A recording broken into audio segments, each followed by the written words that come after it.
sabiduría. Estamos a 28 de mayo 2011 y comenzamos el estudio del filme Inception, El Origen.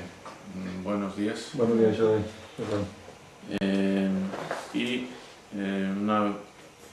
Un filme definitivamente muy interesante.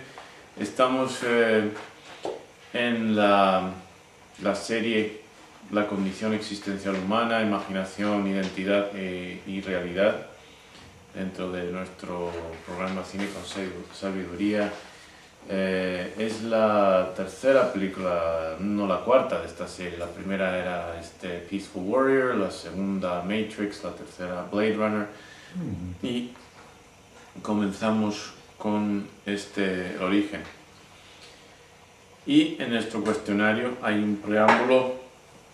El escenario del sueño, uno de los estados de conciencia perteneciente a la categoría mental de la imaginocepción, es tan completo que todos los sentidos correspondientes a la percepción pueden estar incorporados o representados, creando así una experiencia de tanto o más que la realidad objetiva creada por la percepción.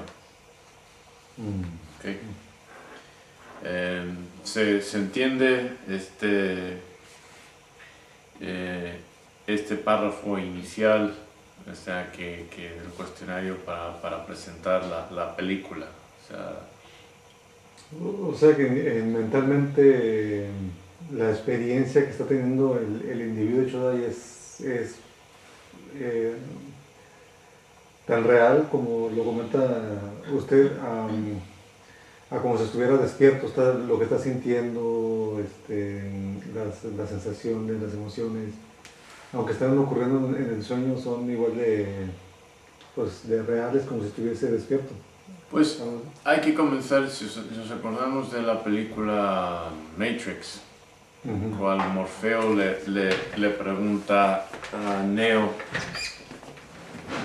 en qué consiste la realidad, define real, ¿qué es real? Para nosotros los seres humanos en particular, para cualquier ser, la realidad es la representación de los sentidos que tenga, que le traiga e interprete y exprese información del exterior y del interior. Entonces, si a través de una manipulación química o una manipulación quirúrgica, en el hipotálamo, por ejemplo, no me acuerdo, el ventrículo lateral, no me acuerdo qué núcleo, que si se destruye, el animal pierde la capacidad de sentirse saciado, o sea, de sentir que ha comido lo suficiente. Si se destruye ese núcleo de células, pierde esa capacidad, en cuyo caso el animal come y come y come porque siempre tiene hambre. Define el hambre, pues el hambre debería ser una representación del estado de necesidad calórica nutritiva del ser, ¿verdad? Hambre y ganas de comer. Sin embargo, sí, tenemos nuestro sistema nervioso, la capacidad, los sensores que están monitoreando, ese sistema de inteligencia interior que está monitoreando nuestros estados de glucosa, de mineral, etc. Aquí nos dicen, come, tienes hambre, necesitamos. Ahora, con estos experimentos en los cuales se han destruido estos núcleos de células en el cerebro, se ven los resultados. Ratas que engordan de una forma obscena, que no paran de comer. Típicamente no se ven ratas gordas. Los animales comen lo que necesitan y nada más.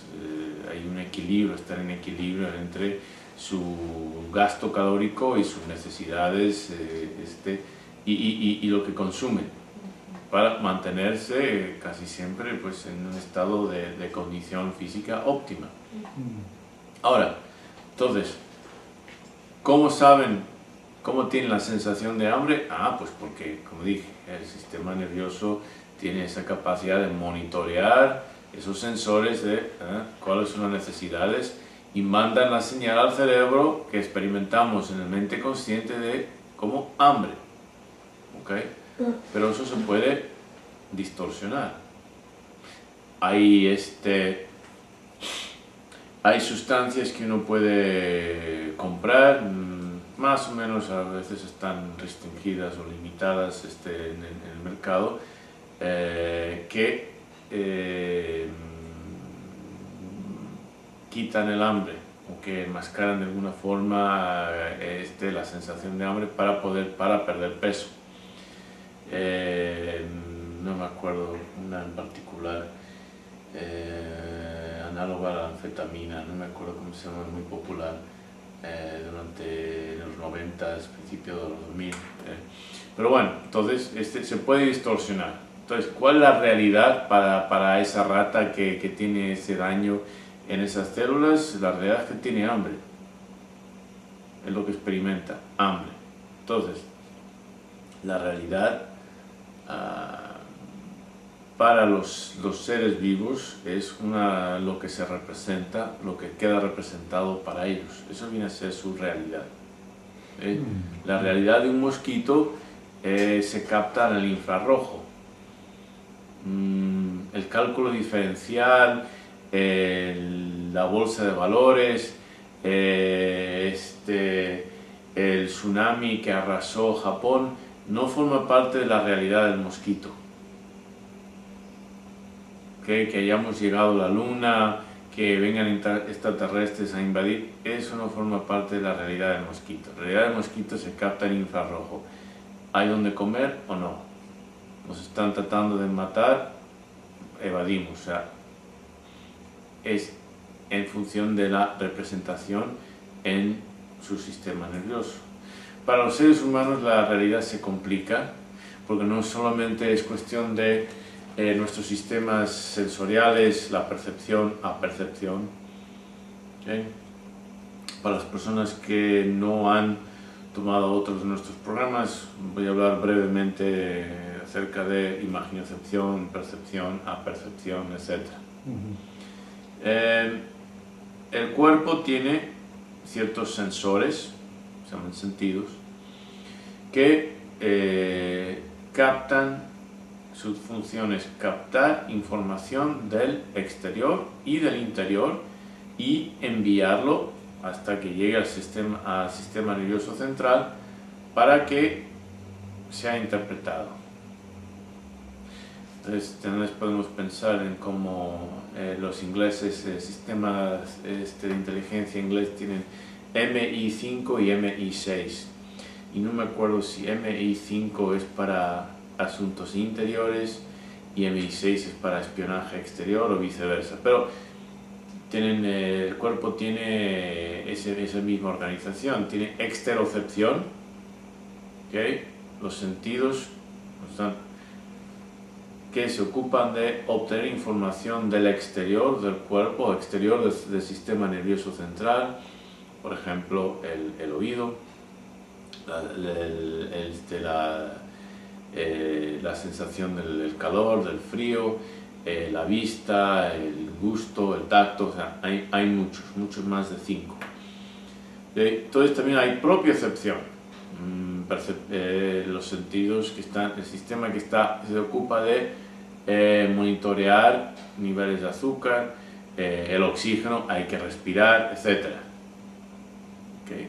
Ahora, los sentidos traen información, son sensaciones, pero no todas las sensaciones son experimentadas.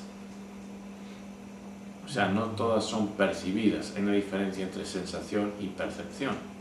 Por ejemplo, para ahora mismo las personas presentes seguramente no están pendientes de la sensación de la ropa en la espalda hasta que lo digo en ese momento. Cuando lo digo en ese momento, de pronto son conscientes, se convierte en una percepción. ¿Okay? la información llegaba al sistema nervioso central, al cerebro, pero no estaba siendo atendida. Una vez que se está siendo atendida, se convierte en una percepción. Si es agradable, desagradable, lo que signifique, etc., eso ya es cuestión de lo que se llama apercepción. ¿Okay? Entonces tenemos lo que se percibe y lo que se apercibe, cómo se interpreta lo que se percibe.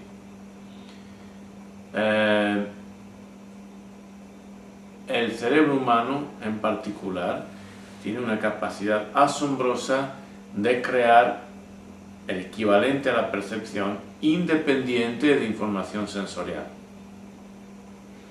¿Okay? Independiente de información sensorial. Por ejemplo, una persona se podría imaginar, si han visto una tarántula, casi todos han visto una tarántula en una jaula, una tienda o algo, una televisión, y han visto pues cómo se mueve, cómo se mueven las patas, lo peluda que es, y casi todos pueden imaginarse una tarántula subiéndose por la espalda, ¿okay? O apoyado en los hombros, o que amenace a tocarnos la cara, y pues no hay tarántula, ¿okay?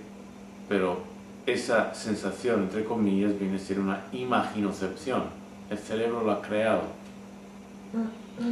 En ciertos estados de conciencia, como en los sueños,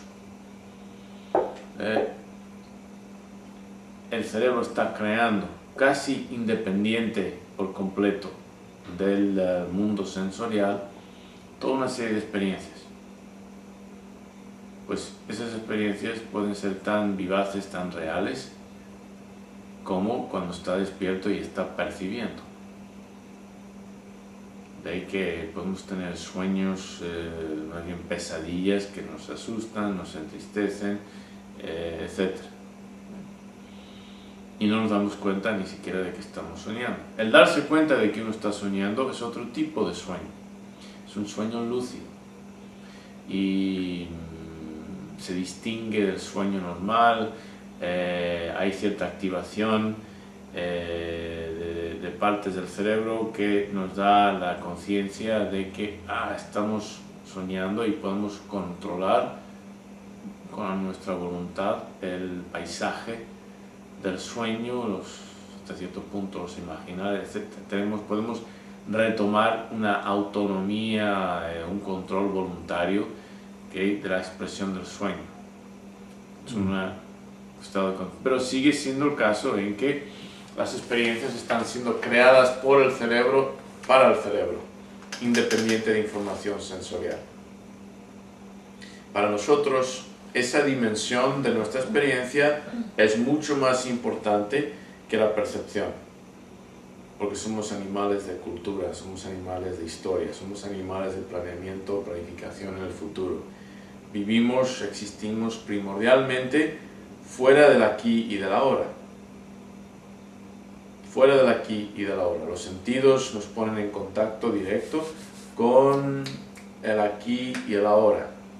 La percepción es la representación en forma de experiencia de esa información. La apercepción es la interpretación emocional, por decirlo de alguna forma, lo que significa para nosotros esa percepción. La imaginocepción, ¿okay?, es la creación de experiencias que pueden ser en cualquier modalidad sensorial. Podemos imaginarnos que tenemos hambre, podemos imaginar dolor, podemos imaginar la tarántula, podemos imaginar que se nos ha aparecido la Virgen. Muchas cosas pueden surgir la imaginocepción, independiente, de nuevo, de la realidad, entre comillas, externa. Pero nosotros los seres humanos formamos una realidad, la realidad de nuestra cultura, la sociedad, etc., que es independiente de la realidad objetiva, tangible, pero mucho más importante para nosotros en muchos sentidos que esa realidad física.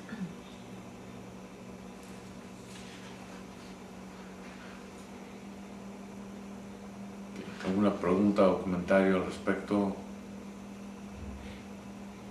Muy interesante, ¿no? Okay. Muy interesante entender cómo funcionamos. Entonces, vamos a la primera pregunta. Dos personajes blancos están en una reunión de negocios con un magnate japonés. Uno de los personajes, protagonizado por Leonardo DiCaprio, comienza. ¿Cuál es el parásito más resistente? ¿Una bacteria, un virus, un gusano intestinal? Una idea. Es resistente, altamente contagiosa. Una vez que una idea se apodera del cerebro es casi imposible de erradicar. Una idea plenamente formada y establecida, eso se pega. Resulta que la idea fundamental tras la película, El origen, es la implantación de una idea sin que el receptor sepa que eso mismo se haya logrado, se haya hecho, con el motivo de que esa idea se apodere de él, de sus pensamientos, de sus emociones, de su conducta, de su identidad. Comenten.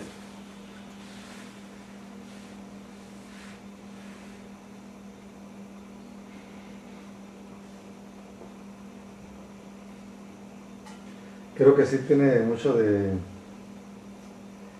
razón este comentario que hace el personaje.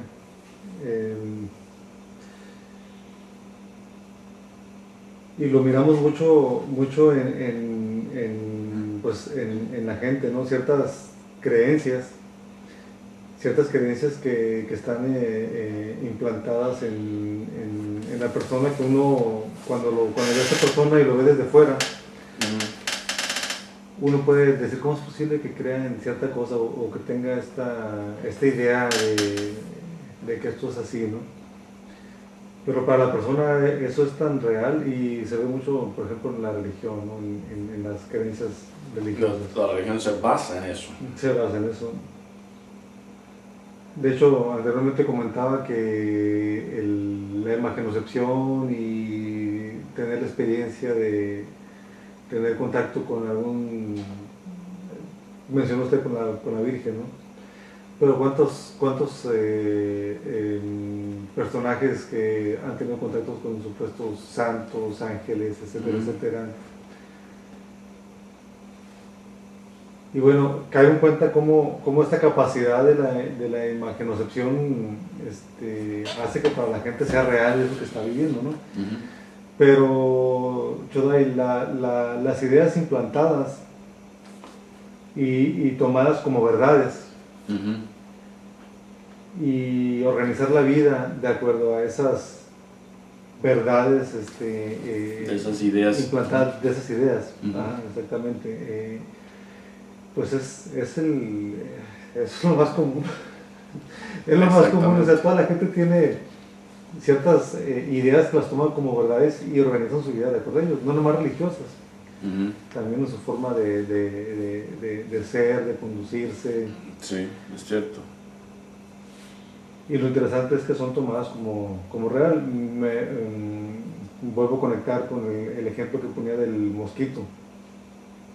Para el mosquito tiene una cierta realidad, ignora otras cosas que están ocurriendo porque no están dentro de su cerebro.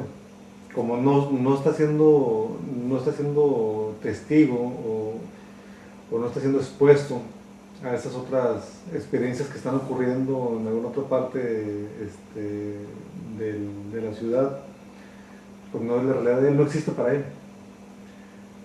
Así para el ser humano, pues tiene una realidad pues hasta cierto punto moldeada o limitada. Y no por el hecho de que no exista en su cerebro otras cosas que están sucediendo en la ciudad o en el país o en el mundo, no quiero decir que no existen, simplemente no para él, pues. O sea, se me hace como algo muy... Sí, creamos nuestra realidad aquí, en nuestra imaginocepción. ¿Más ideas, comentarios?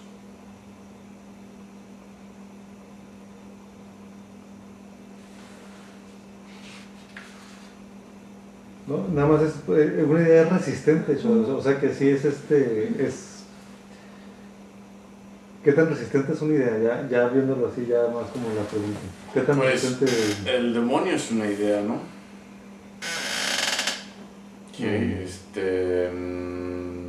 Que representamos con nuestra imaginación como pues a veces un ser rojo con una colita puntiaguda, con su tridente y sus cuernos, etc. O de diferentes maneras lo representamos, pero es una idea que no todas las culturas comparten, no todas las culturas creen en el demonio, ni siquiera tienen un equivalente al demonio. Eso es algo de la cultura occidental, del cristianismo. En el judaísmo no existe ese concepto del demonio, existe pues Lucifer, que era el ángel, pero su trabajo era de abogado del demonio, era abogar desde otro ángulo de un argumento, en contra de o a favor de un argumento que presentaba a Dios, era su trabajo, pero no era implícitamente malo. Satán, que el abogado, no era malo, que ese concepto de un ser malo, donde toda la maldad queda encajado,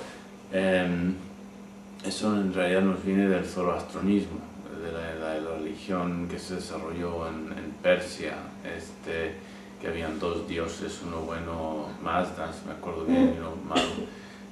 Hace tiempo que no repaso esos detalles, pero eso, entonces, de ahí se va absorbiendo esa idea, y esa idea es difícil de erradicar, sobre todo porque está vinculada en la mentalidad cristiana, judaica, musulmana de Dios. Otra idea. ¿Okay? Y por supuesto que es difícil de erradicar porque por mucha evidencia de lo contrario, las personas siguen aferradas a la validez, la vigencia, la realidad de esa idea. La inmortalidad es una idea y de alguna forma las personas están aferrados, apegados, contaminados con esta idea de la inmortalidad. Las personas se preocupan más por la inmortalidad que es algo que nunca han experimentado en nada, de ninguna forma objetivo se ha podido experimentar la inmortalidad. Y sin embargo, se ocupan mucho más de la inmortalidad que de algo que han experimentado que cada vez que van a comer una hamburguesa, por ejemplo, de la mortalidad. La mortalidad nos rodea a donde quiera que uno vea. Entra una mosca en la casa, la rociamos con insecticida.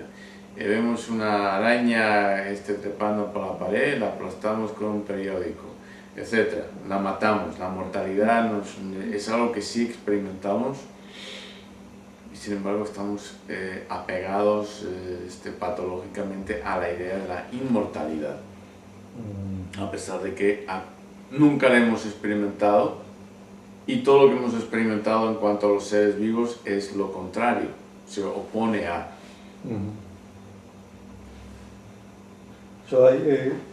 Me parece sumamente importante este tema de la imaginocepción, del cual todos los seres humanos de alguna manera somos impactados y pues no nos damos cuenta, ¿no? De lo que hay detrás. Pero por ejemplo en una hipnosis usted puede crear una realidad a una persona, la que sea. Igual lo va a sentir, lo va a vivir como si fuese real. Y muchas veces los temores que a veces como seres humanos tenemos vienen, no sé, el miedo a la oscuridad. O cuando estaba pequeño se me apareció, escuché un ruido, estaba pequeño, escuché un ruido y y yo juré que fue un monstruo, por ejemplo, ¿no? Por estas propiedades de la imaginocepción lo viví como real. O sea, yo le adjudiqué ese concepto de que era un monstruo que estaba detrás del árbol, que estaba oscuro, en ese patio, y ya se quedó esa idea en mi mente, en mi cerebro, y está bien arraigada de que si hay algo sobrenatural o que los monstruos sí existen, y cuando estaba pequeño se me apareció, etcétera, etcétera, lo escuché. Pero ¿cuántas ideas no tenemos así los seres humanos? Y que actualmente manejamos en nuestra vida real muchísimo, o sea, es muchísimo y tienen un impacto tremendo en nuestra manera de vivir presente. Pero ¿cuántas ideas no tenemos como de ese tipo? Pues porque la imaginocepción tiene esa propiedad y nosotros la adjudicamos como algo real. Mucho, Joan. Es un comentario nada más. Pues sí, por eso es tan importante saber cómo extirpar ideas que no nos convienen y protegernos de ideas que se traten de implantar que no nos convienen, y saber cómo y nosotros mismos implantar ideas que sí nos convienen. Es de tremenda importancia. ¿Más preguntas, más comentarios? Segundo, el punto de referencia anterior es que esa idea luego puede ser robada, extraída. El mismo personaje anterior está vendiendo un tipo de entrenamiento que garantiza que el sujeto pueda proteger su inconsciente de intrusiones con el motivo de extraer información aun cuando duerme, una especie de medida de contraespionaje. La premisa fundamental del filme es que el sueño es un estado en el cual el inconsciente es vulnerable para la extracción de información usando un breve secuestro químico y la tecnología adecuada. Comenten. Me recuerda lo comentaba anteriormente, por ahí usted ha hablado del tema de hipnosis y de autohipnosis, ¿no? De entrar en un estado de trance donde la mente consciente de alguna manera deja se esparce, deja de tener fuerza. Y la deja de filtrar, deja de censurar, deja de vigilar, deja de proteger. Así es. Y la mente inconsciente de alguna manera queda más vulnerable, o se abre ese portal en donde ya no hay resistencia. Pues me recuerda a eso, Joan. Sí, entonces no solamente es durante el sueño, sino, por ejemplo, programación, información subliminal que va por debajo, alrededor de nuestra conciencia. Por ejemplo, se han hecho estos experimentos de introducir imágenes o mensajes dentro de la presentación de una película. O sea, introducir unas imágenes. Como vemos, no me acuerdo cuántas imágenes por segundo es la que se aparecen para crear un filme, muy deprisa. Entonces, una imagen es demasiado breve en su presentación, el tiempo en que se presenta, para que conscientemente nos demos cuenta de ella. Pero va al inconsciente. El inconsciente lo está absorbiendo.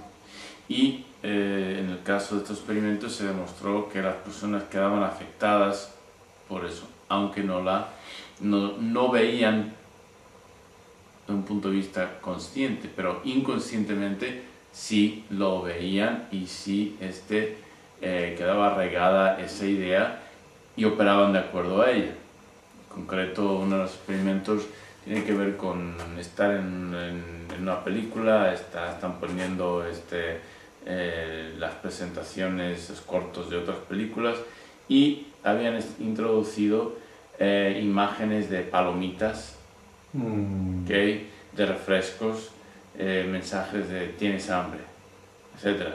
De forma que muchas personas se levantaron de pronto y se iban a comprar. Claro, Estados Unidos acabaron prohibiendo ese tipo de control subliminal porque es una forma de Bueno, según el argumento es que privaba a las personas de la oportunidad de ejercer su libertad de decisión. Ya, les privaba de su libre albedrío. Y en un país democrático, las personas tienen que tener el control sobre cómo ejercen su poder económico. Porque sin eso, simplemente eran esclavas. Si nos programan nuestro inconsciente sin que nos demos cuenta de comprar cosas, pues es una forma de esclavitud, de lavado del cerebro, etc. Y es lo que es. Entonces, por eso se prohibió ese tipo de mercadotecnia en Estados Unidos. No sé hasta qué punto se ha prohibido aquí en México y en otros países.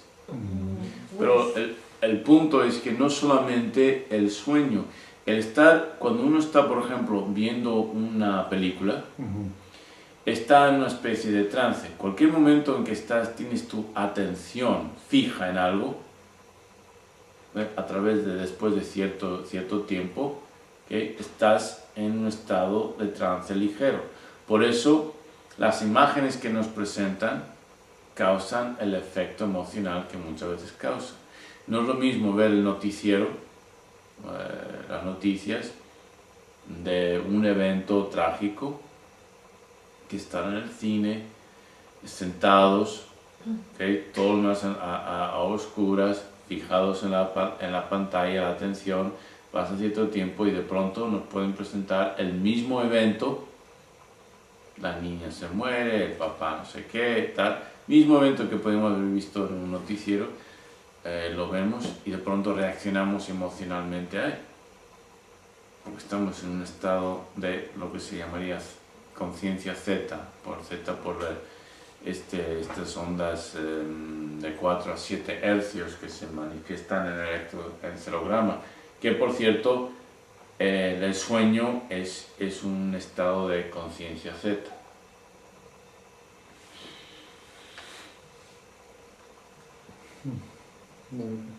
Me llama la atención pues mucho esta película porque pues es una realidad que vivimos sin estar dormidos, el que nos estén implantando ideas, sobre todo por ejemplo como lo hablábamos ayer en lo de la televisión. Sí, en Fita. Estamos programados, sugestionados, hay una sugestión inconsciente, que es lo que se le llama pues, el mensaje subliminal, que es lo que estás mencionando. Me ha llegado información en la red de música, cómo implantan con simbología. Desde muy jovencita me ha llamado mucho la atención a mí el estudio de los sueños y la simbología para interpretar ya de una manera un poco ya más romántica cosas ya sea de salud, del inconsciente o del yo interno o de lo que nos está incomodando como ser humano emocionalmente. Aquí veo en el comienzo de la película la simbología más que nada, cómo comienza. Comienza en un mar, él está boca abajo, ve sus hijos, trae un arma. Por ejemplo, la interpretación de los sueños tiene mucho que ver el agua. El agua son las emociones de uno, que siente uno. Hay que tener cuidado con la interpretación de los sueños porque es específico a la cultura. Ah, claro. Nada más que estoy ya después viendo de una manera menos, se puede decir, ¿cómo decías hace rato? Las creencias religiosas, de las tradiciones o herencias culturales. Estoy viendo esa idea de que se implanta, valga la redundancia, una idea resistente y altamente contagiosa. Y se crea a veces hasta una euforia colectiva con una idea. Me ha tocado estar en juegos, por ejemplo, de fútbol, en finales. A mí lo que menos me interesa en el mundo es el fútbol, pero he tenido la oportunidad de asistir y me contagio y hasta termino feliz de que ganó el equipo al que le iban las personas con las que yo estaba asistiendo al evento. Veo cómo lloran porque perdió su equipo, los otros, y hasta se pelean a golpes, y están los hinchas, por ejemplo, ¿no? Se apasionan.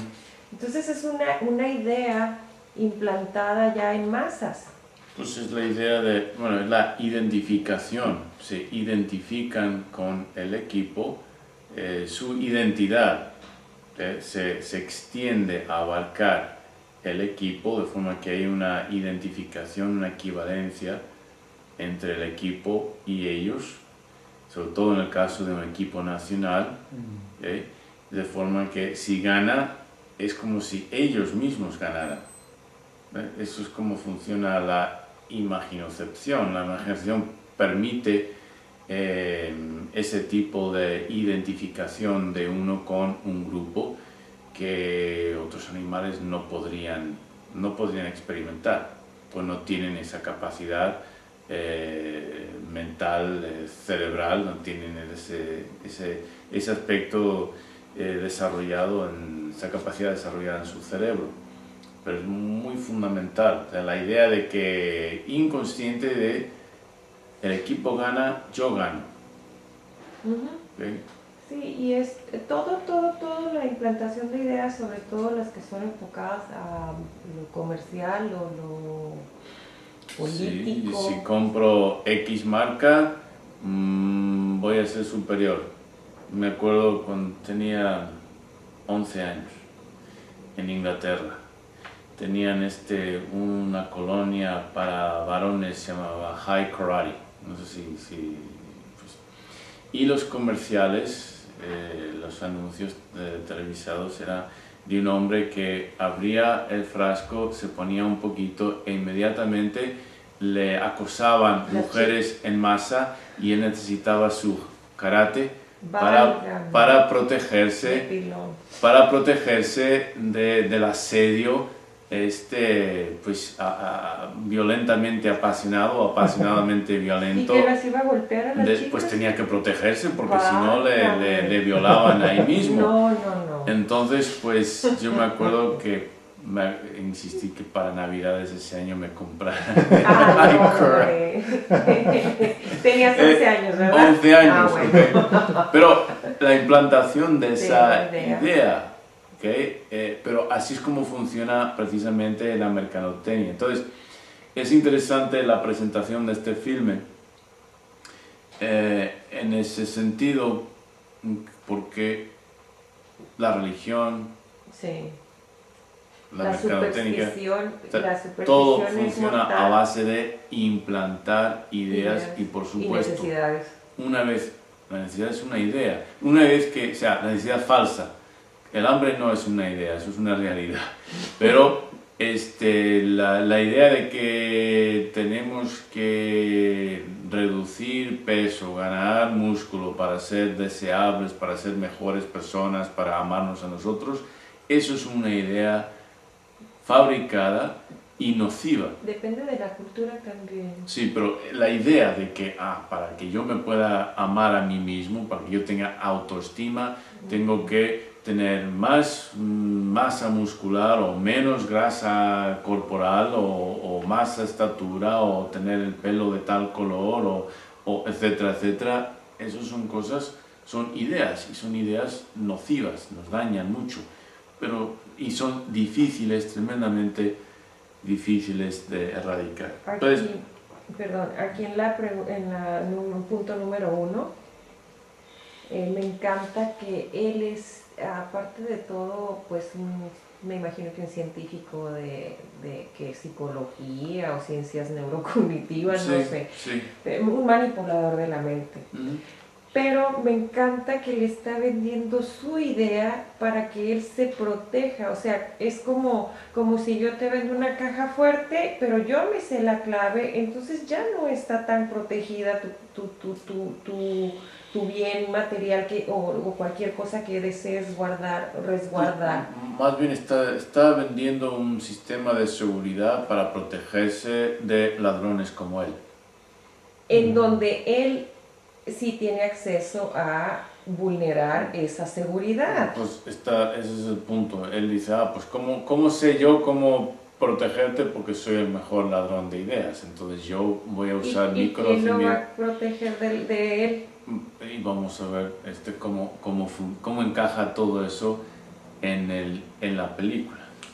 Película muy interesante y pues muy interesante de desglosar los diferentes niveles. Sí.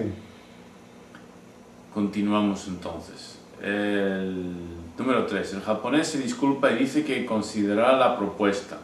El otro personaje, que acompaña al otro el personaje blanco, comenta, él sabe. ¿Qué se supone que sabe y qué implica? O sea, dice con respecto al japonés, dice, sabe o él sabe. ¿Qué se supone que sabe? Que están en un sueño. Que están en un sueño. Exacto. ¿Y qué implica eso? Que él tiene que protegerse estando en el sueño para que no le extraigan la idea. Exacto. Ya están en el juego. Uh-huh. Ya están en el juego.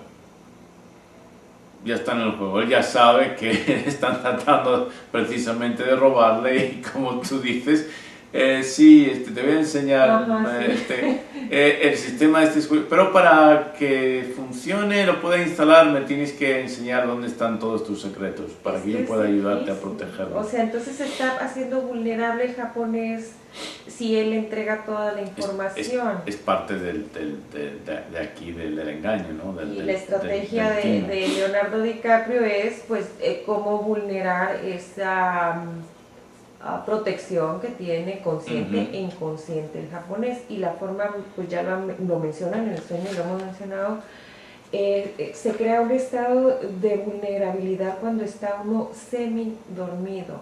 O sea, ni siquiera tiene que estar uno totalmente dormido porque no reacciona uno a viendo la televisión, entusiasmadamente viendo la televisión, entusiasmadamente viendo una película, entusiasmadamente poniendo atención a canciones. Hasta se crea un estado de semiconsciencia o inconsciencia, no sé cuál sea el término correcto, cuando hay algún químico o estupefaciente o alcohol. Me ha tocado, bueno, vivirlo con quien sea, en que llega uno y le pregunta a la persona que está, por ejemplo, ebria, oye, ¿qué piensas de la vecina de enfrente? Y suelta todo el rollo de que me cae gorda. Sí, porque la parte del cerebro, esta parte de la frontal, que se encarga de inhibir, se encarga de censurar, se queda adormecida. ¿Okay? Igual que cuando estamos en un estado de alta emoción, la amígdala cerebral, ¿okay? Manda unas señales nerviosas, unos impulsos que adormecen la activación de esta área prefrontal de toma de decisiones, de raciocinio, de análisis. Esta área es muy nueva, o sea, en la evolución del ser humano. En un estado eufórico o alterado pasa que a veces hasta dice uno las cosas que realmente uno piensa.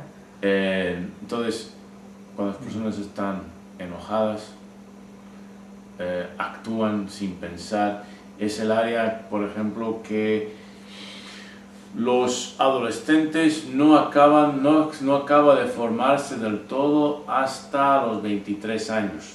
Entonces, la adolescencia neurocognitiva, neurofisiológica, no termina hasta los 23 años.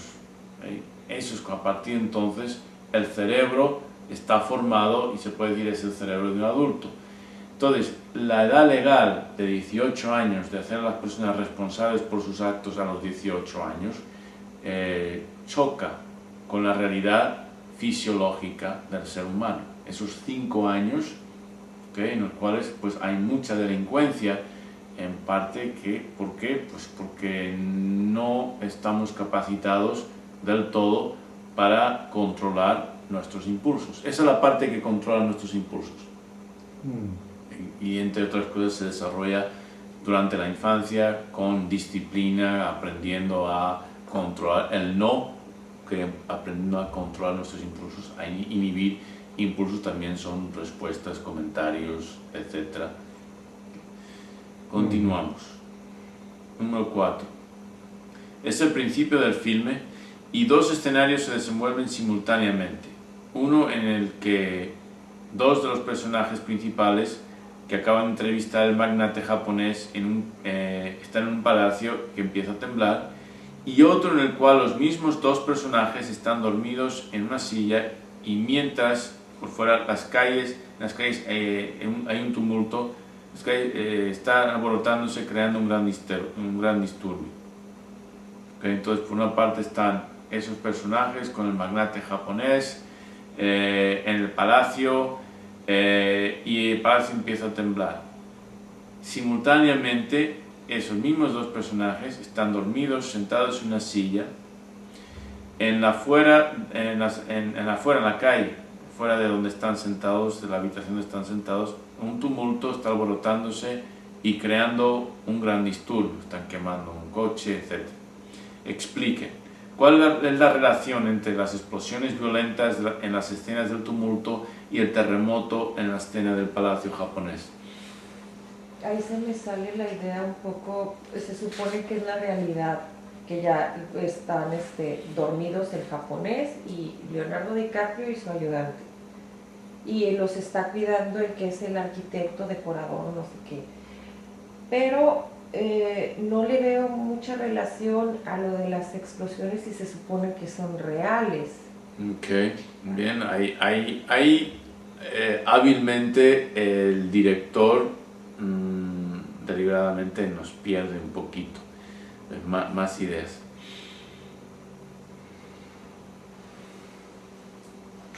Recuerdo toda esa escena, Choy, y bueno, ya si lo estuviera viendo por primera vez, pensaría que es un sueño en un igual, sueño. sí, de hecho, por eso digo, no sé si quiere que le responda como que ya vi lo demás que sigue y sé que también es un sueño eso. Bueno, las dos, o sea, desde el punto de vista que lo vemos por primera vez y no tenemos más información, nos parece que, como dijo hasta la compañera, que sentados durmiéndose es la realidad y afuera tenemos el alboroto, el tumulto, etc. Pero vamos a suponer, por ahora no tenemos mayor información y vamos a suponer que esa es la realidad. Consiste en que ahí están dormidos en realidad, el compañero que les está vigilando está despierto y afuera de verdad existe ese tumulto. Entonces, ¿cuál sería la relación con lo que está sucediendo en el palacio? Muchas veces el medio ambiente o el entorno que tenemos cuando estamos dormidos va afectando el sueño. A veces está uno escuchando correr agua y tiene en el sueño, puede soñar uno una cascada, o puede soñar uno hasta tener ganas de, por ejemplo, de ir a hacer pipí, o cosas así que son fuentes externas. En este caso se relacionaría, hay explosiones y ellos sueñan que hay ruidos así como un terremoto y lo interpreta así, su mente lo transforma ya viendo el sueño, que son sueños en sueños, yo veo que pues el japonés está derribando su sueño para ponerles barreras para que ellos no avancen en irse metiendo en los laberintos de su mente. Esa es una interpretación dado la información que tenemos. ¿Otra interpretación, otra perspectiva? Pues no sé si tener en cuenta que fuera otro sueño, que el inconsciente sigue percibiendo de alguna manera los ruidos que están sucediendo en su alrededor y de alguna manera eso está afectando el sueño que están teniendo. O sea, que el inconsciente sí sigue percibiendo, pues, aunque esté dormido, sí, inconscientemente la explosión y el ruido y demás. Entonces, se incorpora. conscientemente no, pero inconscientemente está entrando información y eso ya está afectando el otro nivel del sueño, ¿no? La percepción afecta la imaginocepción. La percepción, suponiendo, vamos a por el argumento presente, dada la información que tenemos, más adelante tenemos más información. Entonces, la percepción, el ruido del mundo objetivo que sentimos, percibimos, se incorpora en toda esta dimensión imaginoceptiva y queda representada de alguna forma para que pueda mantener la coherencia del sueño. Las explosiones se convierten en terremoto. Y para que exista coherencia, pues ¿qué pasa? Un terremoto se le cae. Okay. Pero también es el caso que la imaginocepción afecta la percepción. Podemos imaginar algo y afecta lo que vemos, lo que oímos, lo interpretamos. La imaginocepción muchas veces nos ayuda a completar la percepción. Entonces, vemos algo, y muchos experimentos lo han demostrado, se ofrece visualmente una parte de un objeto e imaginamos el resto, pero no nos damos cuenta de que es imaginación o imaginocepción. No nos damos cuenta. ¿Por qué? Porque es un efecto del inconsciente que, para ayudarnos, complementa y completa lo que pensamos, tomamos que es la percepción de la realidad, pero luego en los experimentos se muestra que no es. Sí, eso se maneja mucho en la publicidad, en los mensajes subliminales, en donde uno, por ejemplo, de lejos ve una botella, un vaso de cristal con hielos adentro, y después ya empiezan a analizar y empiezan a describir que tiene, por ejemplo, connotaciones sexuales, que tiene mensajes, letras, ideogramas, que tiene hasta palabras escritas. Y pasa mucho, por ejemplo, en esta película, en este pedacito, uno va... los sentidos nos traicionan. O sea, y me ha pasado que a veces está, por ejemplo, el clima un poco alterado, hay un viento muy fuerte, chifla entre las rendijas de la casa y yo empiezo a escuchar que es un bebé que está llorando y hasta lo empiezo a buscar estando yo dormida en la madrugada, ¿no? Bueno, completamos el patrón. Funciona así. Tenemos cierta información y queremos formar o completar un patrón con esa información. La imaginocepción provee la información que la percepción no da de forma que podamos completar el patrón. Por ejemplo, si yo digo ay, canta y... no llores. Ok, yo no dije eso, canta y sea feliz. Okay, pero la imaginocepción completa lo que se interpreta como el patrón. Este es el patrón hemos dado eso, pues automáticamente lo completa. Y es muy difícil, muchas veces, es como si digo, no piensen en un elefante blanco. ¿Okay? Es muy difícil de no pensar en el elefante blanco. Si digo no piensen en un perro, por ejemplo, la persona está afuera y está lloviendo. ¿Qué es lo que os imagináis inmediatamente? ¿Un perro y una persona? No, una persona está afuera en la calle y está lloviendo. Ya es una interpretación individual, porque yo pensaría, ay, qué envidia, a mí me encanta. ¿Pero qué le está pasando? ¿Qué le está pasando a esa persona? Mojándose, okay. Se supone. Pero tiene paraguas. O sea, yo no dije que no tuviera paraguas, no dije que... pero la imaginación complementa para terminar el patrón. Para completar el patrón añade.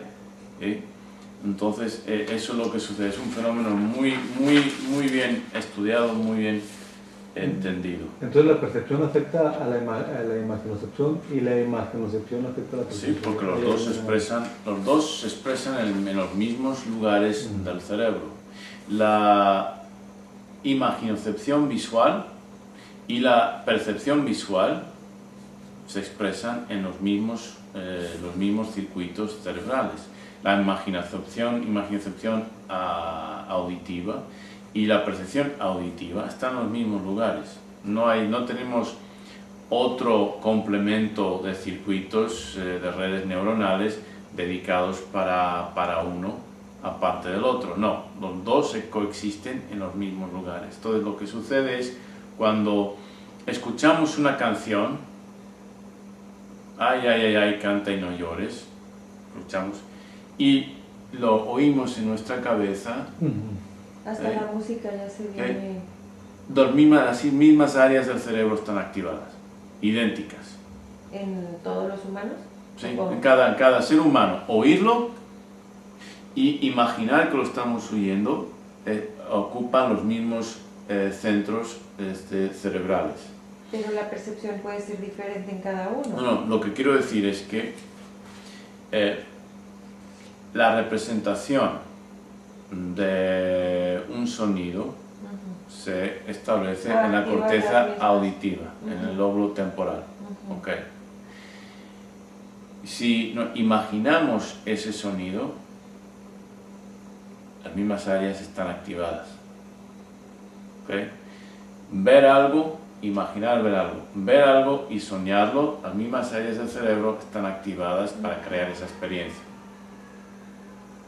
Okay. Entonces, a cierto nivel muy importante de conexión del cerebro con el cuerpo, sobre todo en las emociones, no distinguimos entre lo que vemos y lo que imaginamos, entre lo que vemos que está pasando objetivamente y lo que vemos que sabemos que es una película. Por eso nos entristecemos en las tragedias, lloramos en las comedias, porque gran parte del cerebro no sabe la diferencia. Pues hasta en los sueños hay esas sensaciones, ¿no? A veces amanece uno hasta cansado, o llorando, sí, o eufórico, exactamente. O siente frío, sed, hambre. O está sudando completamente, empapado, porque el cuerpo ha respondido fisiológicamente, emocionalmente, a lo que la realidad, entre comillas, que el cerebro ha creado. Entonces es muy importante, y vimos la película The Matrix, en el cual esa facultad, esa propiedad, ese atributo de la mente-cerebro, en el cual la imaginación, como he dicho, es la medida de todas las cosas, la imaginación, la medida de todas las cosas, también se presenta aquí en esta película. Quedan pocos minutos, da tiempo creo que para una pregunta más. 5. De vuelta en la terraza del palacio japonés, los dos personajes pasean y conversan. Uno dice: Saito sabe, está jugando con nosotros. No importa, se lo puedo sacar, créeme, la información está en la caja fuerte, la miró directamente cuando dije secretos. Expliquen. Pues Saito es más inteligente de lo que ellos creen. A veces uno mismo engaña pues a su enemigo, y a veces engaña uno a sí mismo. Eso es lo peor. Pero Saito los está manipulando. Pues como dice el otro, ¿no? Está jugando con nosotros. Haciéndolos creer que a lo mejor ahí es la caja fuerte, pero él ya sabe que él va a caer, va a morder el anzuelo. Él pudo haber visto la puerta, a lo mejor la información está escrita en el canto de la puerta. Pero el punto es que inconscientemente, la idea es que inconscientemente miró para allá. Él cree que fue inconscientemente. Bueno, es cierto, vamos a ver. Porque a mí me ha pasado, pero cuando yo paso la línea a Estados Unidos, como supuestamente la información que me llega de otras personas, de que son muy psicólogos y trato de manipularlos como diversión. Pues sí, ok, pocos segundos. A ver, Carlos, algo como un comentario. Concuerdo con esta idea de que aún siendo él muy bueno, Saito, hay reflejos inconscientes involuntarios que nos delatan, pues como en este caso ese haber mirado hacia allá lo delató y fue algo pues inconsciente, porque luego más adelante vemos como si estaba en la caja fuerte esa información que estaba buscando, o sea, sí fue real. Pero entonces, pudo ser, como dice el compañero, que era deliberado para llevarle la caja fuerte. Pero existen esas dos posibilidades. No estudiamos hacia qué lado miró, porque a veces en la psicología se usa eso, ¿no? De que si miras al lado izquierdo... Eso es falso. Eso es falso. Eso no tiene validez. Pero de alguna forma, el punto es que sí, inconscientemente a veces tenemos reacciones que nos delatan. Si fue inconsciente por parte de Saito y lo hizo, o deliberadamente sabiendo que el otro pensaba que era inconsciente, pues es interesante. Pero lo más interesante es que en el nivel de los sueños estamos hablando de la expresión del inconsciente. Y con eso terminamos la sesión de